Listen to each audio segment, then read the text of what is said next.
So greetings to everyone, wherever you're from this morning. We're so glad that you joined us today.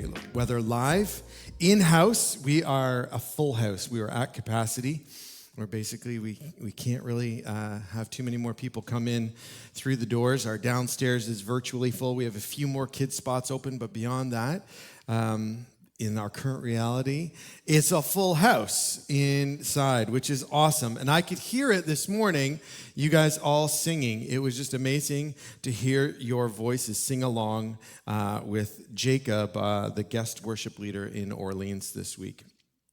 Just absolutely beautiful in that regard. So whether you're from Long Sault, Lancaster, Waterloo, or Hawkesbury, wherever you came from, Orleans, wherever you came from today, we're so glad that you chose to be with us in the house today. We are concluding our series on God's presence with us. We've been going through a series this year called Build Your House, or we are going through a series called Build Your House. And over the next number of months, we're going to look at different concepts or ideas about building the house and how it relates to us and God. And the first part has been about God's presence with us. And we've looked predominantly at Nehemiah, Ezra, and Zerubbabel, and rebuilding the walls, rebuilding the temple, and rebuilding Torah, or the first 5 books of the Bible, into the life of Israel, and any parallels that we can draw from that for our lives today. And we've taken our series for this year from the verse Psalm 127:1, where it says, "Unless the Lord builds the house, those who build it labor in vain. Unless the Lord watches over the city, the watchman stays awake in vain." And so we really want that to be the heart of who we are here at Life Center this year, that as we build, as we look to build into the future here in Cornwall, into the future of our community here, we want to look at it from that perspective that we don't want to labor in vain. And so we want God to build the house, and we want God to watch over this city, so that our watching over this city and our pouring our hearts into the city isn't in vain, because we are in lockstep with God.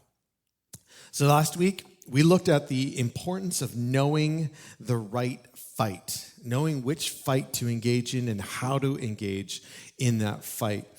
This week, our focus is going to switch to whose power we are fighting with. And we're going to switch, and we're actually going to look at the life of Moses and how he wrestled out with those fights and fought the battles and the burdens that God put on his heart. So let's pray before we dive any further.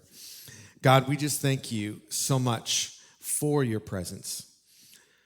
We thank you that your desire is to know us, to be in relationship with people. You aren't a distant and foreign God that just demands awe and respect. Rather, you are a personal and up-close God who demands and asks and longs for relationship. And in that relationship, we understand and grow to know how amazing you are and worship you nonetheless. And so, God, may you continue to draw us into relationship with you. May your presence be what we seek after. And we pray this in your name. Amen. All right. So Moses, we're looking at Moses, and if you're not familiar with who Moses is a Israelite leader at the beginning of Israel's exodus from Egypt. But his story is a long story and a mixed story in the middle of that. And so we're picking up our story to draw some lessons for us today is when Moses had returned from meeting with God on top of a mountain, and God was giving him the commands and the rules that Israel was supposed to follow. Most of us would remember that moment or know those moments from the 10 Commandments, right? Everybody, whether you're got a deep faith or whether it's more of a, you're learning and growing in how you understand God, can have some idea of the 10 Commandments, of those stone tablets of the, thou shalt not rules. And so he's coming down the mountain with those meeting with God to get those. And as he comes down, he's been away for a while, like a long while, like a month. He's been gone. And as he's been gone, all the people of Israel, while he was missing, just assumed that he was dead and gone. He had fallen. He went rock climbing up a mountain without any equipment, as if he was going to survive that. He's been lost to us. And so they asked his brother Aaron to kind of lead them. And the leadership that they ask of him is really just let us do whatever we're familiar with from back in Egypt. Let us go back to the ways that we were comfortable with back in Egypt. And so Aaron just like, let's do it. Let's go for it. Let's keep you happy. Last thing I want is while Moses is gone for you to all get in an uproar and overthrow my leadership. So he just does whatever they want. And so it's a big party scene. Everything's going crazy. They make golden calf for them all to worship and have parties with and everything. And so Moses is coming down the mountain because God said, you better get down there because it's all chaos. And as he's going down, he witnesses the children of Israel, the people of Israel, worshiping this created calf, this God they made to worship. And he loses it. He absolutely loses it. And now as a father, as a parent, I know exactly how he must have felt in that moment. And if you've been a parent, you probably know too. Right? When you've been away from home or wherever and you've entrusted everything to go smoothly at home, everything to go perfect, and you come home and you can see the disaster from a mile away, right? The room that was supposed to be nice and clean looks like chaos, or something has gone terribly wrong. And you're there, and in your righteous anger, you just start giving it to them. How could you? You knew better than this. And you give it to them, right? How many of you have been there? I'm sure you have. I know I have, where I come in there, and you're just like white hot with correction, right? Where you're just like, listen, this is the way it's going to be. Moses is like that. So much so, this is how much he's like. And this is where I think we can all understand. He took those nice stone tablets that he had watched God carve out of rock and then write with his invisible finger or whatever, the commands on. So, they're kind of special. They're not, it's not like he just picked up the Seaway News and you go like, I can get this anywhere. He had the 10 commandments that God had given him on stone tablets, and he takes them and he smashes them on the ground.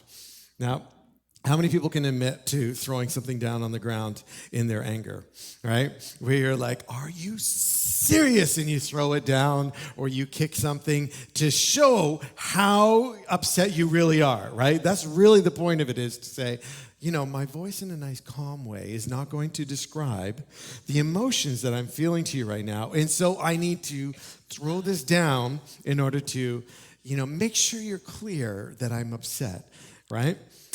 So he does so. And then he takes it one step further. That golden calf that they were all worshiping, he grinds it up into a powder, and he puts it in the water, and he makes them drink it. Now, as a parent, again, I know this is not great parenting skills. But how many of you have been tempted to be like, oh, yeah, you wanted to make the best in the kitchen. Oh, you wanted to decide to bake, did you? And you put in all these crazy ingredients and made something special to eat, did you? Okay, well, you're going to eat it now. You wanted to make it? Here it is. Eat it. Let's go. There's your dinner. Am I alone in this? Am I alone? You think so? Okay. All right. Maybe this is like a referendum on my parenting skills, apparently. They're free-range kids, you just grow and, discover. That's what we... But there's that feeling of like, oh, you did that, did you? Well, now you're going to have to live with those consequences. We all can be familiar with that feeling, right? Where when somebody does harm to us or does something we're not happy with, we're more than happy to let them deal with the consequences of their actions. And we're actually, we'll join in to make sure that they experiences the consequence of their actions. And that's exactly what Moses entered into in that moment.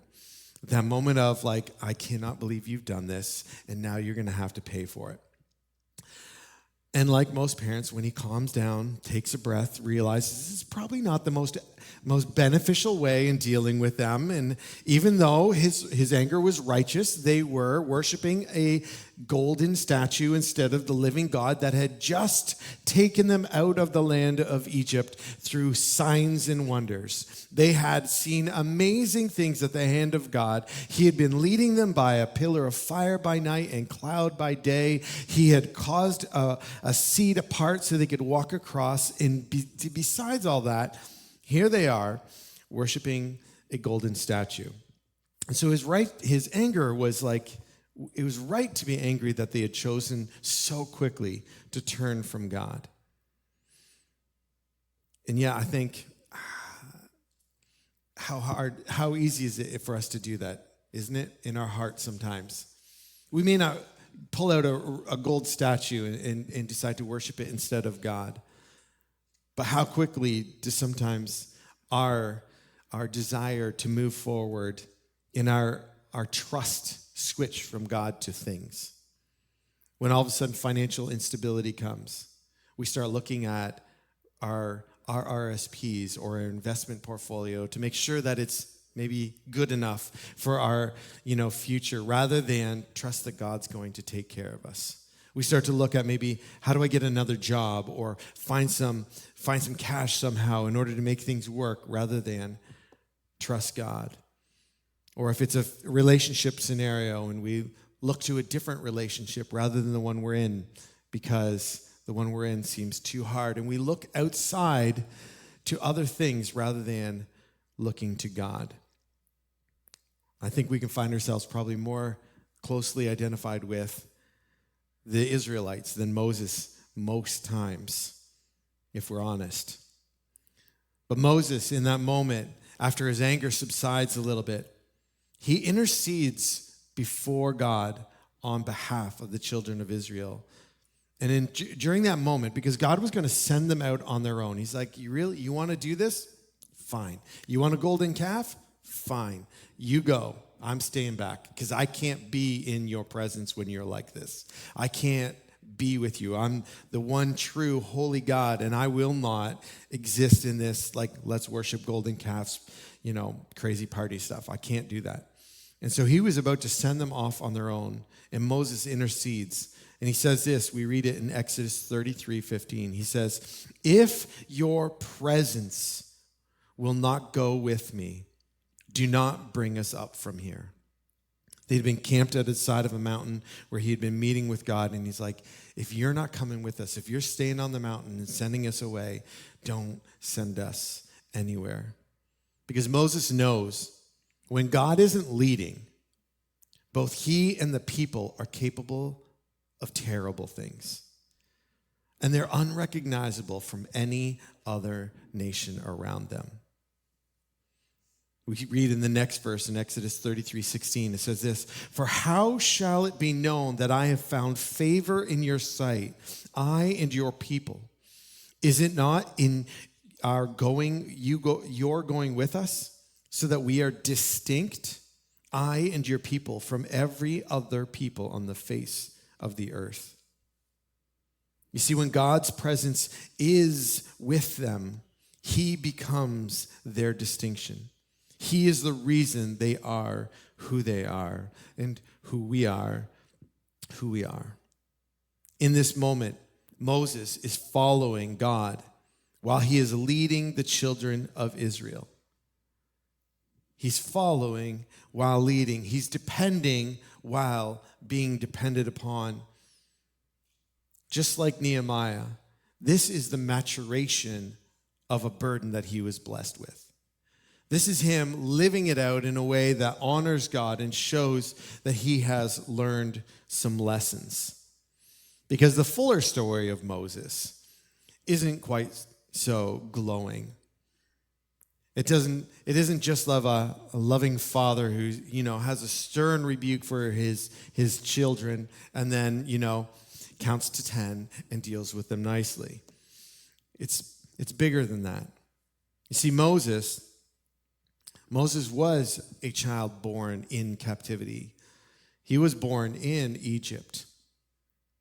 And while he was favored to have escaped death and then live in the palace of Pharaoh, it set him up for a very interesting life, because he was blessed with a burden.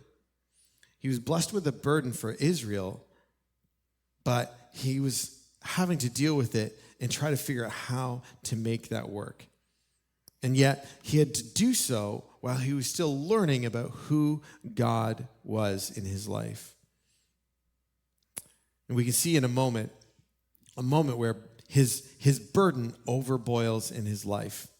We see this in Exodus 2, 11 to 15. And it says this: "One day, when Moses had grown up in Egypt, he went out to his people," because he'd been living mostly amongst the Egyptians in the palace. "And he went out to his people and looked on their burdens. And he saw an Egyptian beating a Hebrew," which is another word they used for Israelite, "one of his people. He looked this way and that, and seeing no one, he struck down the Egyptian and hid him in the sand. So he killed him and buried him in the sand. And when he went out the next day, behold, 2 Hebrews or Israelites were struggling together. And he said to the man in the wrong, 'Why do you strike your companion?' And he answered, 'Who made you a prince and a judge over us? Do you mean to kill me as you killed the Egyptian?' Then Moses was afraid and thought, 'Surely the thing is known.' And when Pharaoh did hear of it, he sought to kill Moses. But Moses fled from Pharaoh and stayed in the land of Midian. And he sat down by a well." Moses was blessed with a burden: the injustice of his people at the hands of the Egyptians. That's what he's living in that moment. He feels that, and yet he fears Pharaoh. He's in the palace, but he's not sitting there as like the next in line to be a Pharaoh or anything like that. But he is living in luxury. He does have a privileged life. He knows what the Egyptians, though, are doing to the children of Israel is wrong, because his mother would have taught him who they were and how they were distinct from the Egyptians. But he doesn't know God. He knows of God, but he has yet to embrace him and know him personally. Moses was likely living a syncretic lifestyle, holding the values of Egypt, the luxury of Egypt, the affluence of Egypt in one part of his life, while holding his Israeli roots at the same time. Living in luxury and yet feeling a connection with an enslaved and burdened people.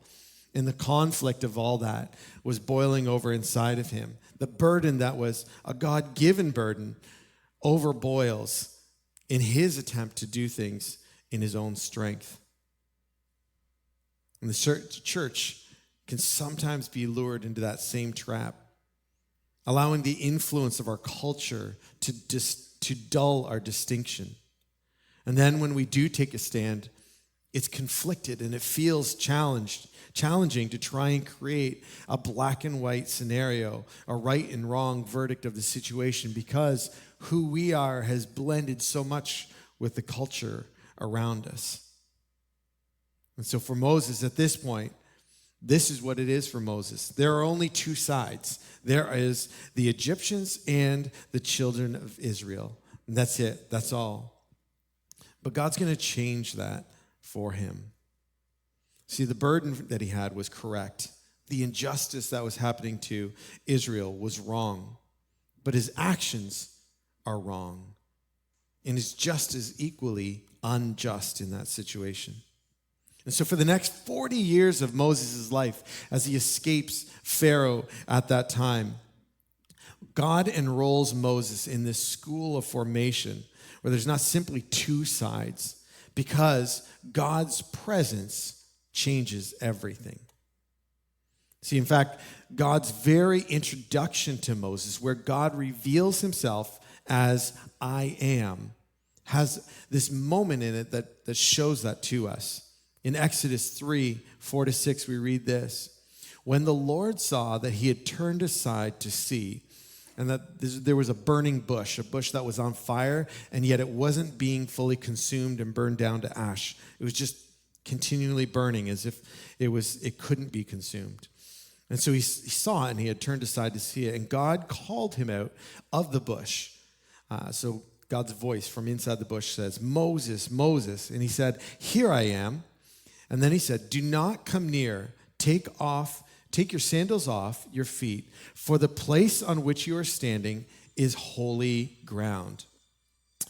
And he said, "I am the God of your father, the God of Abraham, the God of Isaac, and the God of Jacob."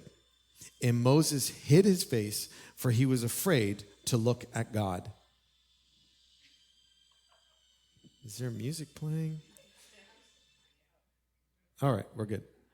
I was like, I had a theme song for my message there. I'm not sure it was quite the right theme, but it was still a theme going on there. All right, we'll back in. "Do not come near. Take your sandals off your feet, for the place on which you are standing is holy ground." Then watch what God says next. The Lord said, "I've surely seen the affliction of my people who are in Egypt, and I've heard their cry." Just know that when you're going through things, God sees the affliction and hears the cry. Here's the cry because of their taskmasters. "I know their sufferings, and he knows ours. I have come down to deliver them, and he will be our deliverer, out of the hands of the Egyptians, and to bring them up out of that land to a good and broad land, a land flowing with milk and honey, to the place of the Canaanites and the Hittites and the Amorites and the Perizzites and the Hivites and the Jebusites." God has seen their affliction. He's heard their cry. He knows their sufferings. There is a similar burden we see in Moses he was blessed with 40 years prior. God's burden that he has for his people is the same one that Moses had, to see the people free. But the difference is God is going to deliver them out of Egypt and bring them up, something that Moses could not do in his own strength. When Moses, in his own strength, tried to do something, all he could do was bring death. All he could do was destroy one to try and equalize the playing field. There was no ability to bring up and bring out. But with God's presence, everything would be different. God's presence shows that he cares about their present condition and their future destination. Where Moses, in his immature burden, could only do something about a present condition, and even then do so with injustice, not justice, God will do something great. A moment ago, we spoke of seeing things through two sides, how God's presence changes everything, that there's another perspective. When it comes to our lives today, as we kind of transition here to take a moment just to put it into our lives, there's an interesting book that Chris Bale wrote called "Breaking the Social Media Prism: How to Make Our Platforms Less Polarizing." It's the name of the book he wrote. And in the book, he contends that social media drives to extremism, mutes moderate voices. It magnifies the voices of the extremes, and it stifles and mutes the voices of the majority in the middle. And if you're on social media at all, I'm sure that you can see this. How voices and things that would show up on Facebook feeds or on Instagram or Twitter or wherever you'd go, or just even the news. If you look at the news on your phone or on device, you'll see all the stories, all the opinions are extreme. Extreme right, extreme left, extreme north, south, whichever direction it is, it's extreme. And all the moderate voices, all the people in the middle that are going like, we don't need to go that far or that far. We can find, something in the middle to make it. You never hear those voices. Because social media, it will go one way or the other. It'll swing from one side to the other. It never looks to the middle voice. It never looks to a different way. Where we once gained a sense of identity from God, family, and neighbors, Now our culture gains formative feedback by looking inward to ourselves and then outward to those who affirm or agree with us. Because that's all that's happening online is, what do you believe? Do you agree with what I'm posting? Do you not agree? Because that pits you one side or the other. It becomes an Israelites versus Egyptian scenario. And that's all that we live in, is this one side or the other. Anyone who doesn't immediately affirm our stance becomes the opposition and an enemy. Timothy Keller, he writes it like this. He said, so social media is not primarily a place of public discussion of ideas. The ideas are ways to define oneself and signal belonging to a group, as well as to assign identities to others by associating them with groups you oppose. This is the reason that social media has perfected the art of bad faith readings, interpreting a person's words in the most uncharitable sense possible. And there is no effort to understand the argument in its strongest form and respond to it. Rather, the goal is to associate the thinker with shameful outgroups. Isn't that true? We use social media, we use all these things to identify who we are, to signal which group we belong to, and to then assign other people into groups. Now, to make it a little bit more personal, maybe you're like, I'm not on social media all that much. I would assume most people have sent a text message in the house or something. Most, not everybody. I'm sure not everybody is all savvy up on using their thumbs to send messages.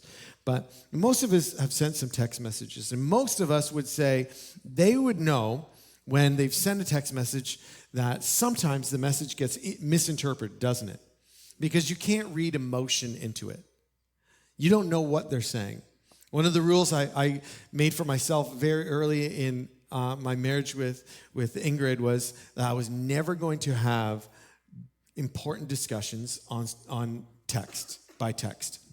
Because you have no idea how the other person is interpreting the information and responding. You get to read all the emotion you want into their response. You get to choose when they say, fine. What does that mean? What does fine mean? Was that a fine where it was like, fine? Or was that a fine? Which one was it? I don't know. I can't read it in the text. And I don't know what emoji says, I'm okay, it's okay, fine, or whatever. I don't know. And so I made a clear distinction. If we're going to have a discussion and it's going to be emotional, it has to be face-to-face so we can work things out. But what social media does for the majority of our society and what we get drawn into, how we in our syncretism of blending in with our culture, just like the Israelites did with the Egyptian culture, when we dive into that, we start to identify each other through the same ways. And we use social media to do that, where we don't discuss ideas, we just yell ideas at each other. And that's how we end up living our lives and even interacting with each other as humans. And as a church, we have to be so careful not to allow that to become our way of discourse. Social media, then to extend our social interactions, because all of our social interactions are fed or informed by our social media use. You may be sitting there going, I don't post any of that stuff online. You'll never see me putting a comment in.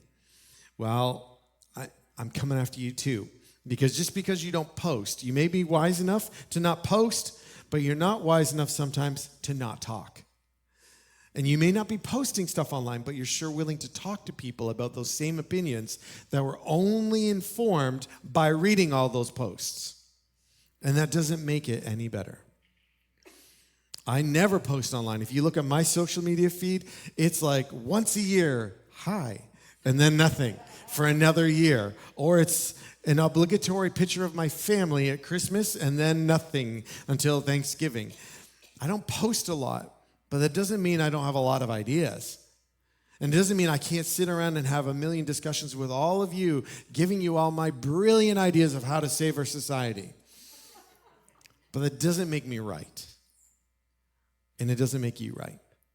So we need to be careful about how we choose to engage our culture.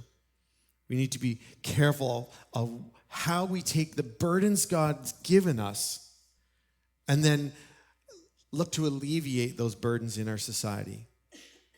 Freedom is an amazing gift that God's given us in Canada. And we need to defend our freedom, stand up for our freedom. We do. We absolutely do. But how do we do that? How do we stand for freedom, for rights, for your right to choose? How do we stand in a way that honors both God and others? That is a path that's neither Israel or Egypt. That's a path that can only move forward in the presence of God. With God's presence. If God does not lead, do not send us. Make it personal for yourself. If God is not going with you out the door of your house, don't go. If God's not going with you when your thumbs go onto a comment section on a website or something, if God's presence isn't going with you, take your thumbs off the comment bar. Do not go without God's presence. Bill, in his book, goes on to say that an issue with social media is not in the sharing of ideas, but it's how becoming a place of identity creation. May that we not become identity creators in that way. The technology may be new, but this type of formation is old as the story of Moses we are sharing today. Because like I said, he had the right burden, but the source of his initial action isn't righteousness. Remember last week, if you were with us, we defined righteousness as fulfilling the obligation of relationship between us and God. When we fulfill that obligation well between us and God, then we stand righteous before him. Injustice can create nothing other than a growing injustice. Moses had to learn to see Egypt, Pharaoh, and the children of Israel and himself by looking to God as the great I am. And this starts with that profound understanding. Wherever God is, the same ground, the common ground, becomes different. It becomes holy. Think about it. There's just a regular bush. There's nothing special about that bush, except when God's presence shows up, that common ground becomes holy ground. There's a different posture required for us to see the world the way Jesus sees the world. Like Ezra and Nehemiah and Zerubbabel or Moses, we can have the right burden but lack God's presence. And this is why for 40 or so years we see the same imperfect Moses. 40 years later, from that moment when he had killed an Egyptian and then got caught and had to escape, we see the same Moses, and he's still flawed. He's not perfect, but we see a profoundly different Moses who has learned one thing. If your presence will not go with me, do not bring me up from here. It's not my way. It's not your way or the highway. There's not that either or choice for us. There is a third way, God's way. This morning, remember, the gift of a burden still requires God's presence. And God's presence shifts our perspective from common to holy. And his holiness then empowers righteousness and justice to flow. And that's usually a step where we get caught. God's presence shifts our perspective from common to holy. And his holiness has to be the source of our righteousness and justice. And when his justice flows, it's not just our circumstance that change, but our destination. So today, if you're here and the burden you feel, if it feels heavy, then maybe you've been carrying that burden on your own. Maybe you've been standing on common ground. Maybe you need to return to that holy ground, to his presence. His yoke is easy and his burden is light. We see that in Matthew 11:30. Why? Because of his presence. Church, family, loved ones, how we need to be people who hunger and thirst for the presence of God before we go anywhere or do anything. So, this morning, you've all been given your communion elements. I know we've done a lot of communion over the last number of weeks, which I absolutely love, as it speaks to our group identity in who we find ourselves with and where we can't get away from, the foot of the cross and what God has done for us. And so as you sit there this morning, if you want to prepare your elements, because like we do before, we'll do them both at the same time, so we only have to remove our masks the one time. But this morning, as we reflect on who Jesus is and what he's done for us, we want to reflect on this. We want to reflect on the burdens that God gives us, the gifts that God's given us, the callings that he's given us, and the maturity that he's called us to live those things out in. And so I'd ask us this morning to do this, to take a moment and just reflect on those things. What burden has God given you? And you may be wondering, I don't know if God has given me a burden. Just think of it this way. Whatever makes you angry or brings you joy or makes you cry, if those things in your life, if something triggers you to make you angry about it, to cause you to have tears about it, or brings joy when you see something resolved, that's probably a burden that God's given you. Some people can see something on TV, can see like a child sponsorship commercial on TV, and it means nothing to them. And it's not that they're cold-hearted or callous towards it. It's just not a burden they have. And other people, they have to like hide their phone from going and like sponsoring another child or something like that because the burden is so real. And they cry every single time they see one of those scenarios. That's a burden that God's given. So just reflect on the burdens that God has given you. And now reflect on the gifts that God's given you, natural and supernatural, the calling that he's given you, and the maturity that he's asked you to live out. How have you done that? Have you responded to the burdens that God has placed on your hearts? Have you responded more like young Moses or older Moses? Have you said, God, I'm not doing any of this without your presence? Or have you ran ahead and tried to solve injustice on your own? This morning, what we want to do is just this. Just say, God, any way that we are miscalculating or misinterpreting how this burden is supposed to be lived out, God, we ask for your forgiveness. God, when it comes to how we interact in social media, or when it comes to controversial issues within our culture, God, anytime that we have tried to step into those moments without your presence and done more harm than good, we ask for your repentance, God. We ask for your forgiveness. God, anytime that we have stepped into those situations, God, and it has been in our own strength that we've tried to do things rather than yours, again, we ask for your forgiveness. Because, God, we don't want to go anywhere or do anything without your presence.